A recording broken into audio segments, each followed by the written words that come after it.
दोस्तों, हस्तिनापुर के कौरवों के कुलगुरु द्रोणाचार्य के पुत्र अश्वत्थामा के मामा कृपाचार्य महाभारत युद्ध में कृपाचार्य कौरवों की ओर से सक्रिय थे। उनकी बहन कृपि का विवाह द्रोणाचार्य से हुआ था। महाभारत के युद्ध में कृपाचार्य बच गए थे क्योंकि उन्हें चिरंजीवी होने का वरदान था। आइए जानते हैं अश्वत्थामा के मामा कृपाचार्य आज भी जीवित हैं, उनके बारे में कुछ महत्वपूर्ण बातें। वीडियो को अंत तक अवश्य देखें। नमस्कार दोस्तों, स्वागत है आपका हमारे YouTube चैनल कर्मा में।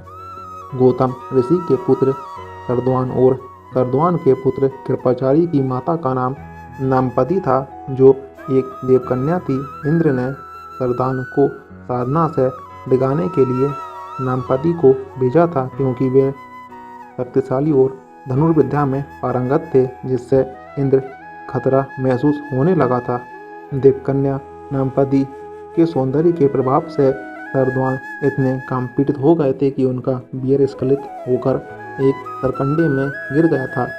वह सरकंडा 2 भागों में विभक्त हो गया, जिसमें से एक भाग से कृप नामक बालक उत्पन्न हुआ और दूसरे भाग से कृपि नामक कन्या उत्पन्न हुई। सरद्वान नामपति के दोनों बच्चों को जंगल में छोड़ दिया, जहाँ महाराज शांतनु ने इनको देखा और इन पर कृपा करके दोनों का लालन पालन किया, जिससे इनके नाम कृप तथा कृपि पड़ गए।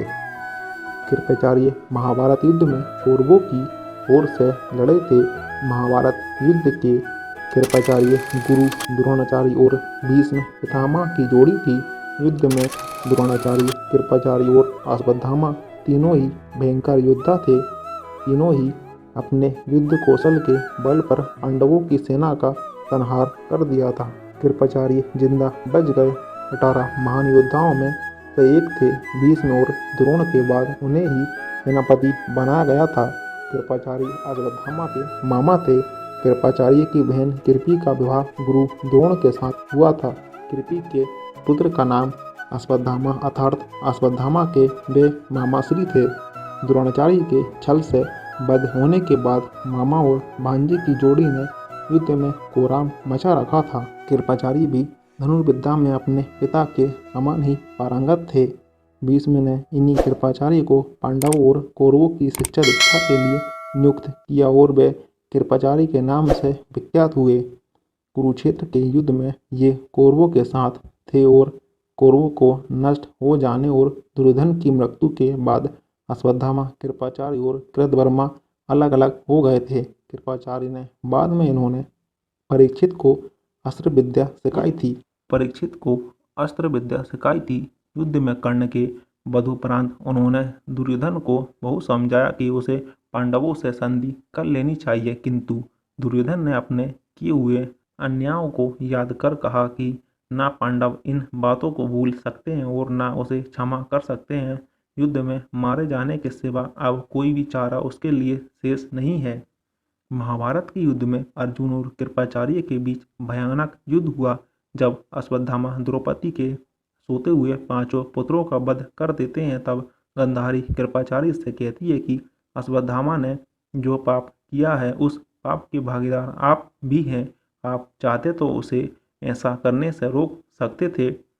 आपने अश्वत्थामा का साथ दिया। आप हमारे कुलगुरु हैं।